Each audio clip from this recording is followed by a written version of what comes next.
Welcome back to the Series 2009 Receivables Management Overview web training. This is Part 1.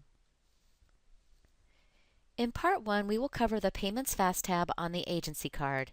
Fields that we will cover are the application method, payment terms, payment method, reminder terms, finance charge terms, print statements, email statements, and block payment tolerance fields. To access the Payment Fast tab on the agency card, we must first go to the agency card. We will open up the agency card from Departments, Agencies and Receivables, Agency Relations, and Agencies. We'll go ahead and minimize the General Fast tab, and we are going to be reviewing the Payments Fast tab. On the Payments Fast tab, the first field that we encounter is the application method. Here you will choose how Ceres will apply payments for this agency. To determine the application method, click the Assist button and select one of the two options, Manual or Apply to Oldest. When Manual is selected, you must manually specify in the Apply Agencies Entries window which documents a payment applies to. This is the recommended setting. For Apply to Oldest, Ceres will automatically apply the payment to the oldest of the agency's open entries. If Apply to Oldest is selected, then you will have no control over which documents the payments are applied to when you enter them in the Cash Receipts Journal. Again, the recommended setting here is Manual. And if you do not select a setting, Manual will be the default. In the Payment Terms Code field, you will select a code for the payment terms you will grant to the agency. To see the payment terms codes in the window, click on the Assist button in the field. A payment terms code stands for a formula that calculates the due date, payment discount date, and payment discount amount. If you have entered the code on the agency card, Ceres will use the appropriate payment terms when you invoice the agency. You can select from the available payment terms code listed here, or if necessary, you can create new payment terms by clicking on the New button. Next is the payment method code. Here you will enter a code for the method that the agency usually uses to submit payment, or you can just leave this blank.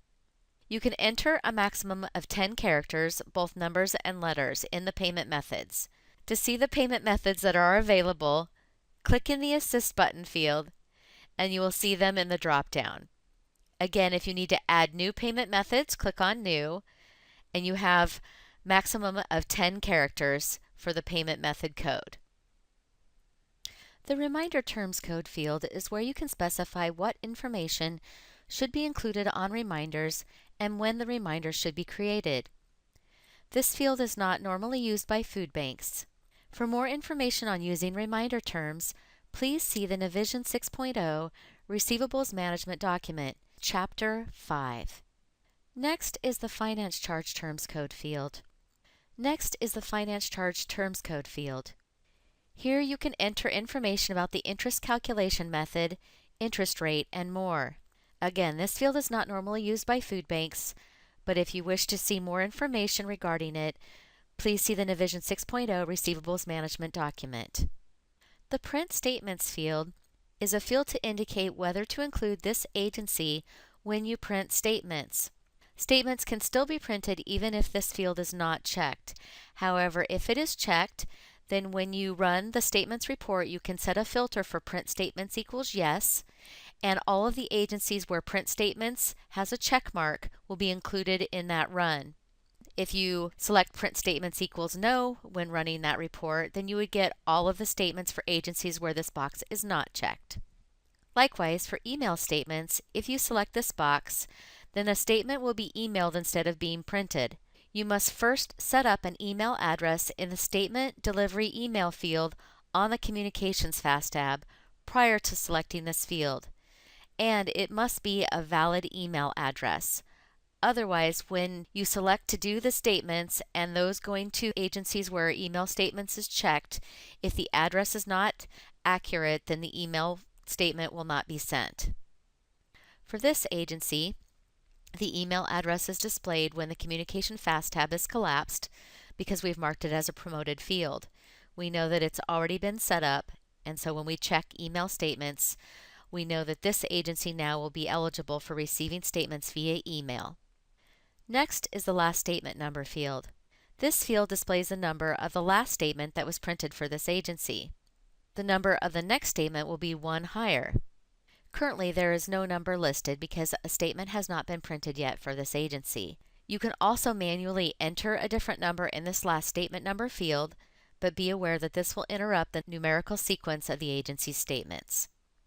Finally is the block payment tolerance field. A check mark in this field indicates that payment tolerances are not allowed for this agency.